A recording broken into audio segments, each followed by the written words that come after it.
Salut à toi, aujourd'hui je fais une interview des frères Châtelier, enfin il n'y a que Gérard pour le moment, pas Mais prévu c'est de surtout venir. moi qui suis frère.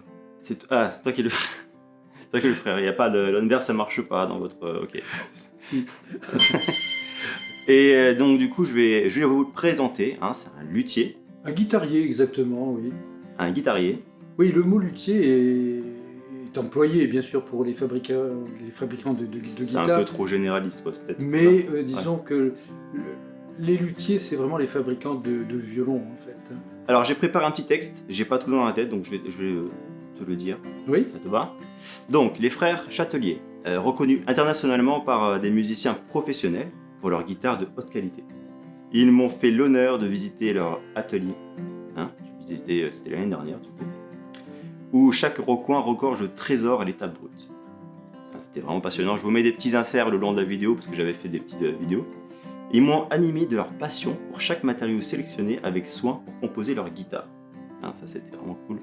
Gérard, tu seras au Paris Guitar Festival à Montrouge ce week-end et tu vas nous présenter ta nouvelle guitare. Oui.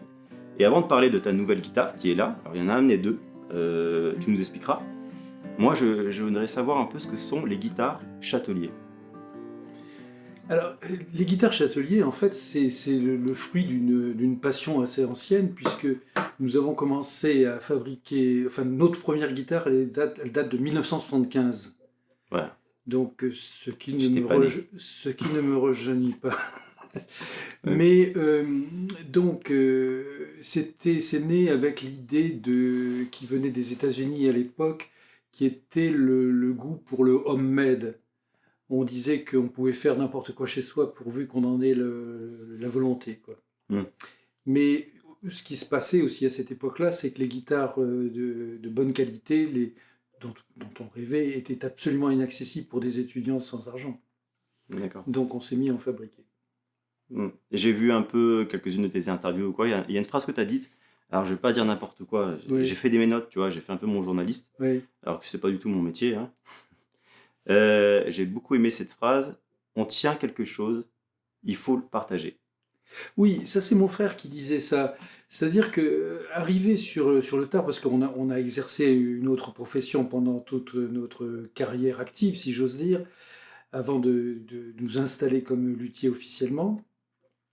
Et mon frère, qui avait fait les plans d'une guitare, m'a obligé un petit peu à me mettre au rabot et m'a obligé à la fabriquer. Et lorsqu'on a fait la première, c'est ce qu'il m'avait dit. Il m'avait dit, là, on ne peut pas rester seul avec ce truc. Il faut vraiment le montrer et le partager avec des guitaristes.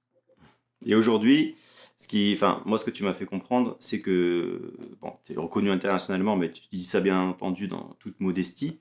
En Oui. tout cas, c'est que tu t'es fait connaître notamment par des musiciens professionnels. Oui, on a eu beaucoup de chance parce que dès le départ, des musiciens professionnels ont adopté notre instrument.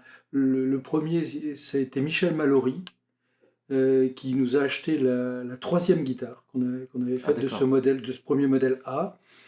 Et Michel Mallory, c'est ce compositeur de Johnny Hallyday qui a fait des centaines de chansons, hein, pour Johnny. Toute la musique que j'aime, par exemple, c'est lui qui a composé ça. Et il a promu notre guitare. Et puis ensuite, on a eu pour la 10e guitare Sylvain Luc, qui a opté pour notre instrument. Bon, il n'en joue pas toujours, mais par exemple, ce qu'il a fait avec Richard Galliano autour d'Edith Piaf, c'est avec notre guitare.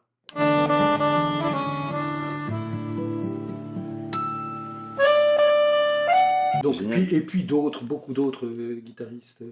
Donc on a eu cette chance d'être identifié par de bons guitaristes.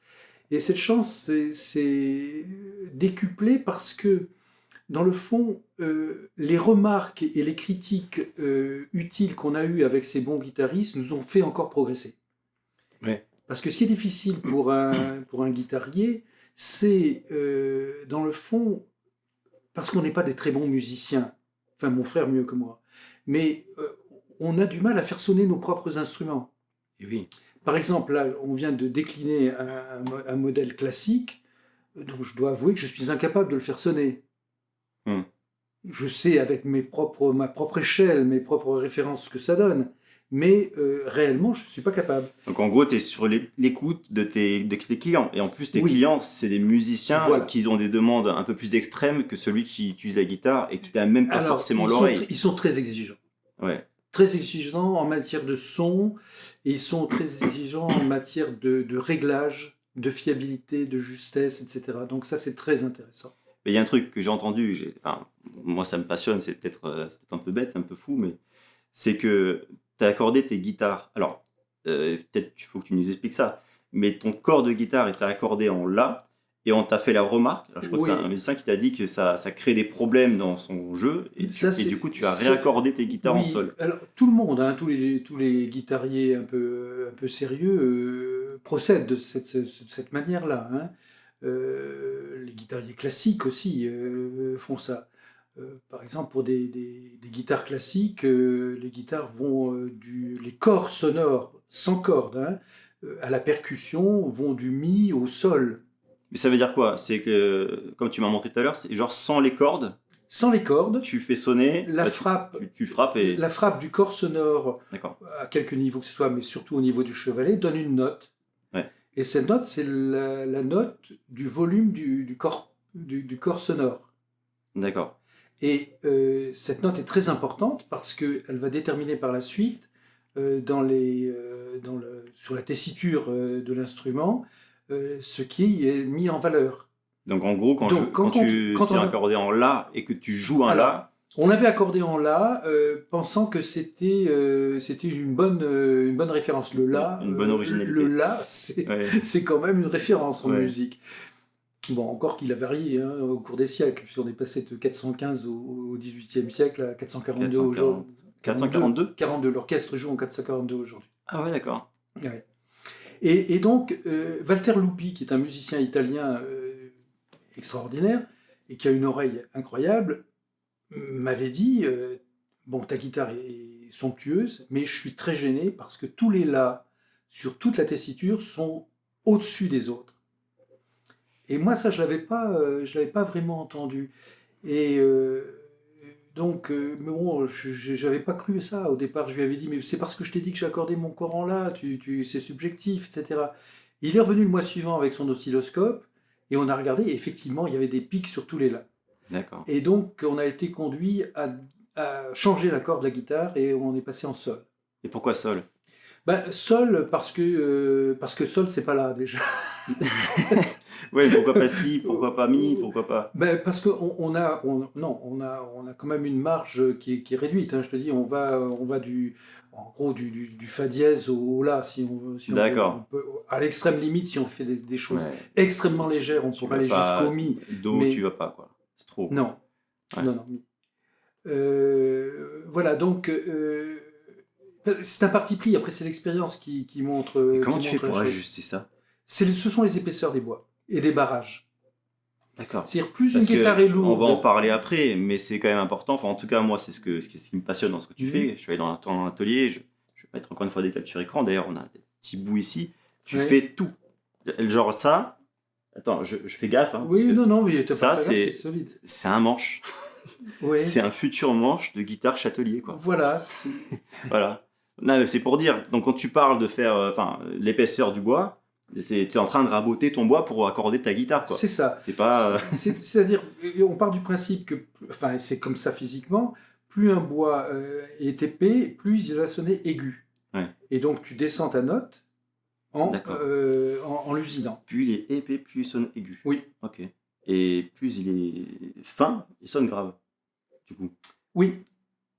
C'est ça. Pourquoi? En fait, épais, du coup, il est rigide et fin, il est... Ben non, parce que c'est comme un xylophone, si tu veux. Les xylophones, ce sont des pièces de bois qui sont accordées. Sinon, tu jouerais pas sur un xylophone. Ouais, mais du coup, tu veux dire que c'est et elles sont accordées en fonction des longueurs et en fonction des épaisseurs. Ouais. Voilà. Chaque chose dans la vie a une fréquence. Genre ce micro a une fréquence. Ben, si on tapait dessus, oui, il aurait une fréquence. D'accord. Ouais, c'est ça que tu veux dire. Et puis du coup, dans le bois, plus c'est quoi? C'est le fait que ce soit fin ou le fait que ce soit volumineux qui fait que ça change? Volumineux, qu'est-ce que tu entends par volumineux? Volumineux, ça voudrait dire épais. Donc ensuite, il y a le volume d'air contenu dans la guitare. Ouais. Une guitare contient, selon les guitares, c'est entre 12 et 14 litres. D'air, ok. Ouais. Ok. C'est ça. Et en fait, une guitare, c'est quoi? C'est un instrument à vent.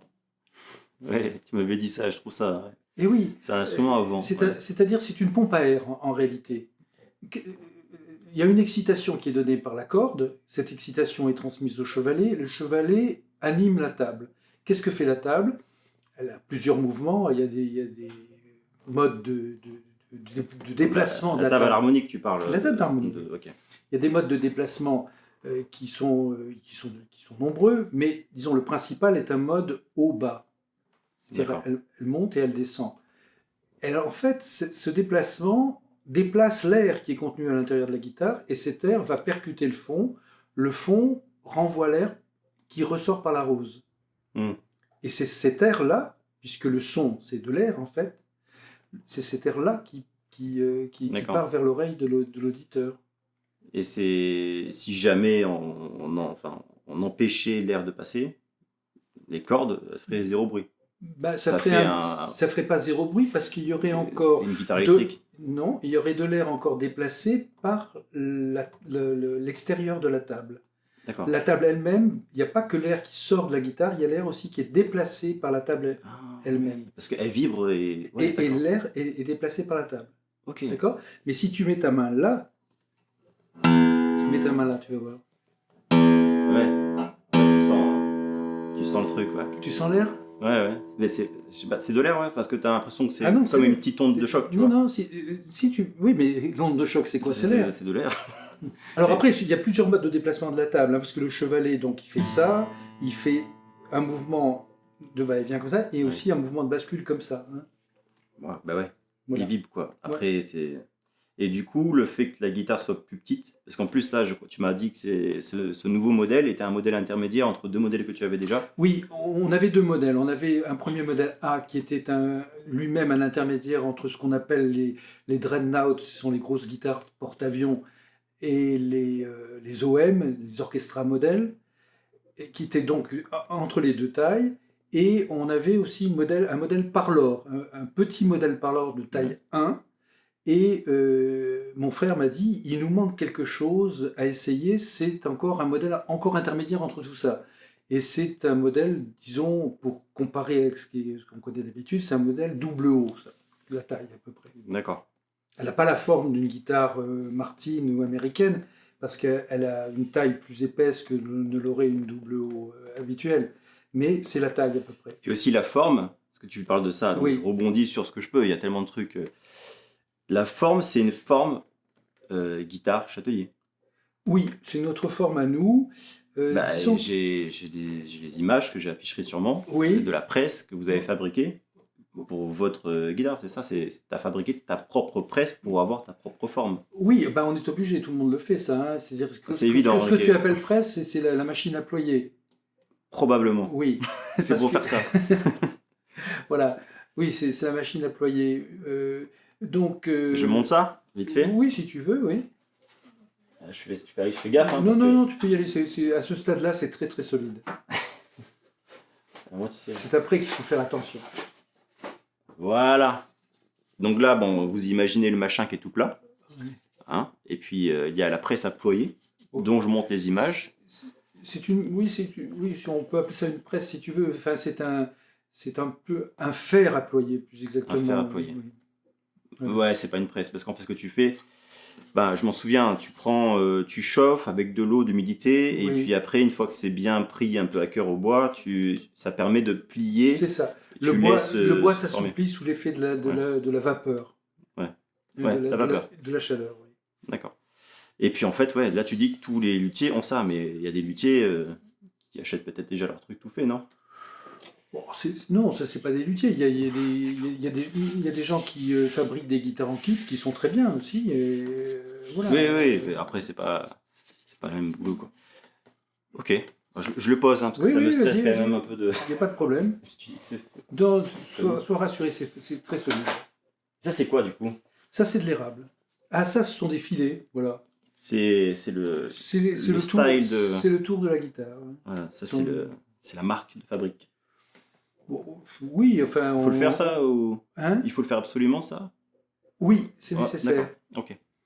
Le filetage est nécessaire pour plusieurs raisons. Si tu veux, enfin, il y a des guitares de mauvaise qualité qui ont pas de filet, mais les filets sont nécessaires pour plusieurs raisons. D'abord, ils assurent une étanchéité de la caisse, et ensuite, et surtout, ils protègent des coups.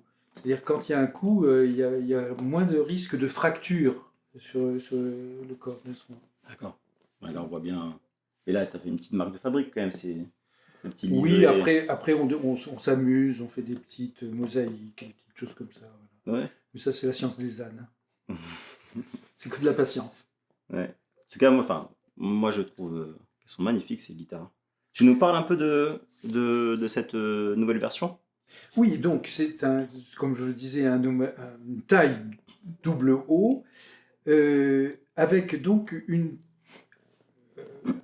à la taille de la guitare, donc là on a les hanches, là on a les épaules, à la taille, on a une dimension un peu plus large que ne l'aurait une double haut habituelle. Pourquoi? Parce que la circulation de l'air est favorisée par le fait d'élargir à cet endroit-là, parce que ça ressort directement par la rose. Donc il y a une rapidité de réaction qui est bien meilleure. D'accord. Ça fait une guitare plus réactive pour moi. Quand la taille est très serrée, on a un tournoiement de l'air à l'intérieur qui a tendance à stagner dans l'instrument. Ah, d'accord. Donc Ok. c'est pour ça qu'on a épaissi les tailles. Est-ce que pour l'écouter juste avec un accord pour le faire résonner, tu le ferais? Bah, Attends, oui, je te mets le micro. si tu veux, ouais. Je positionne le micro.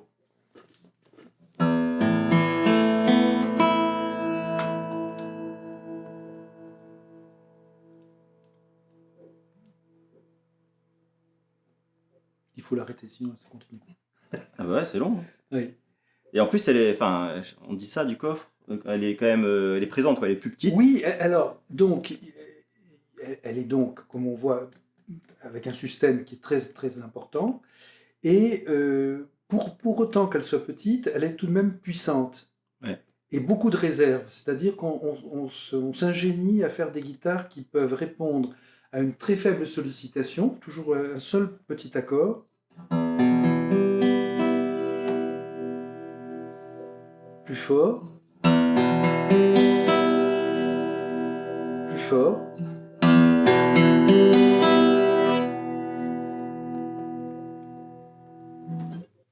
C'est génial ça. Voilà. Enfin, C'est parce qu'un instrument, c'est quelque chose qui était mis à disposition de la musique, en fait. Ouais. Un instrument en lui-même n'a pas d'intérêt. Il n'a d'intérêt que pour la musique qu'il fait. Et un musicien a besoin de pouvoir... C'est pour ça qu'on a inventé le piano, dans le fond. Parce qu'avant, on avait le piano forte, mais en fait, ou le clavecin, mais le piano a été inventé pour avoir une possibilité de nuance, c'est-à-dire une possibilité de forte et de piano et de pianissimo. Le clavecin, lui, était une loi de tout ou rien. On envoyait un sautreau qui venait par sa plume pincer une corde, mais c'était le volume qu'il avait. Donc pour arriver à avoir de la nuance, etc., on était obligé de jouer sur les ornementations, d'où les tris, etc. D'accord. Donc la littérature, si j'ose dire, pour le musical a complètement changé avec le piano. Donc une guitare doit être, c'est pas un piano, une guitare évidemment, mais elle doit permettre aux musiciens de s'exprimer dans toutes les nuances sans trop d'efforts. Hein, il ne faut pas que s'il veut faire un forte, il est appuyé comme démesurément. J'allais dire comme un âne, mais bon, ce n'est pas ce que je pense des musiciens. Et puis, il faut qu'il ait des notes douces sans effort non plus. Donc c'est ça l'intérêt. Et aussi, il faut que la guitare réponde sur toute la tessiture. Ouais. C'est-à-dire que les notes ne soient pas plus faibles à un endroit ou à un autre. Ça, comme ton problème aussi avec le La qu'on parlait tout à l'heure. Alors, mais le La, c'était pas... Je pourrais pas dire que c'était au niveau de l'intensité du volume que c'était problématique. C'était problématique au niveau des harmoniques générées.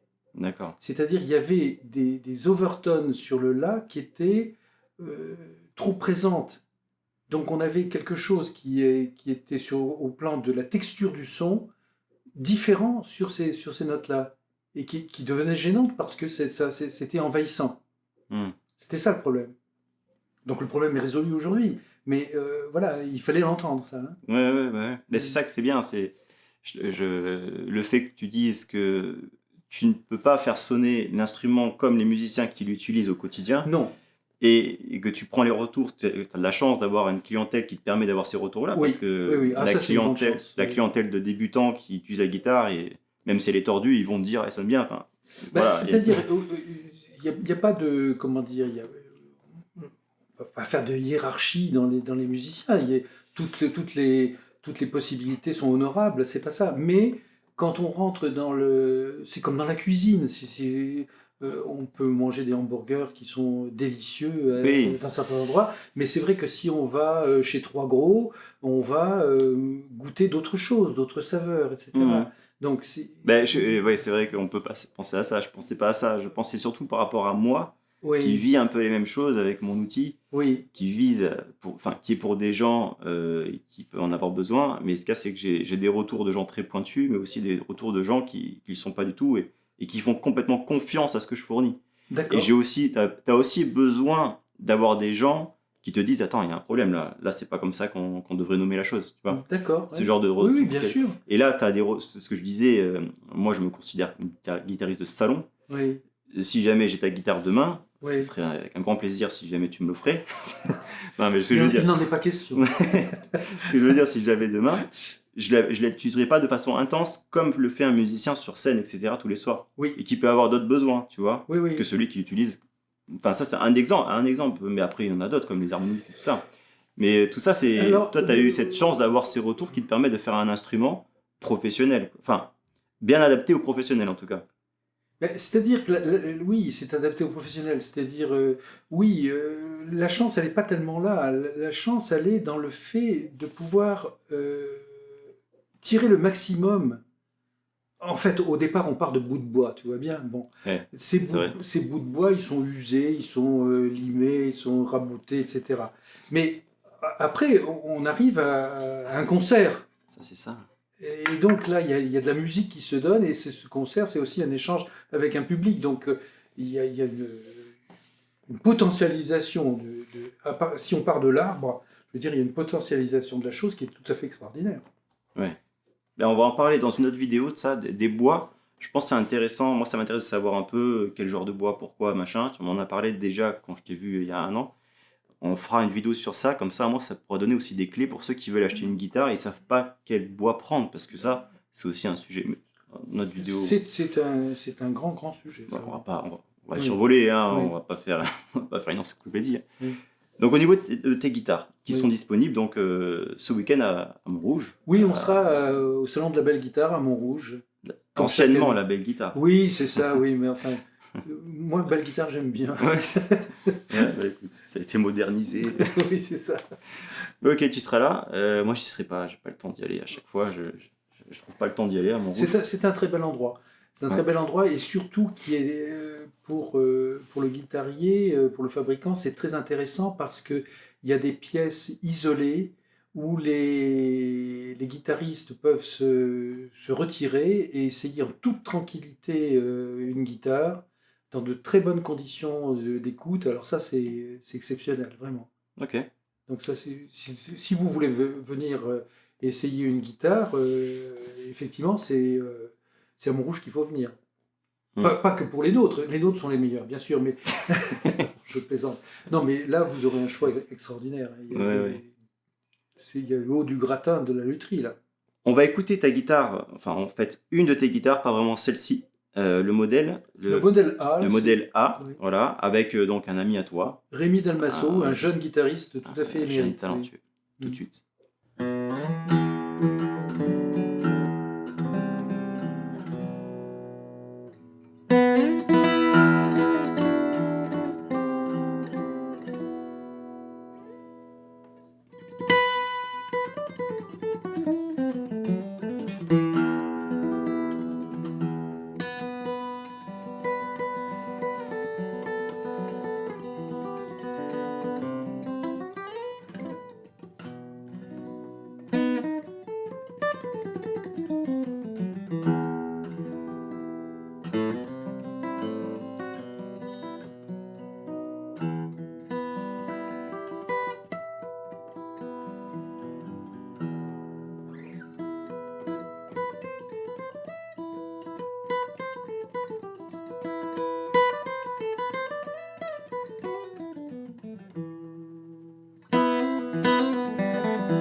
bah voilà, écoute, là on sait pas trop ce que tu as entendu parce que c'est dans le futur, hein, je vais tourner ça avec Rémi dans quelques jours, moi. Ouais. Merci pour ça, on va... Merci à toi, Ouais, Nicolas. bah écoute, moi c'était avec plaisir, tu le sais. On va continuer sur d'autres vidéos, hein. N'hésite pas à déjà aller faire un petit coucou à Gérard à Montrouge, hein, si tu passes par là. Vous serez les bienvenus. Ça va, ça se passe bien à Montrouge à chaque fois? Oui, c'est un bel endroit pour nous. On a toujours de belles rencontres et puis on a toujours une vente ou deux. C'est D'accord. donc agréable. Oui. Bon, n'hésitez pas à aller voir Gérard hein, pour voir ses guitares de plus près. Mm. Et puis à très bientôt. Ciao, ciao.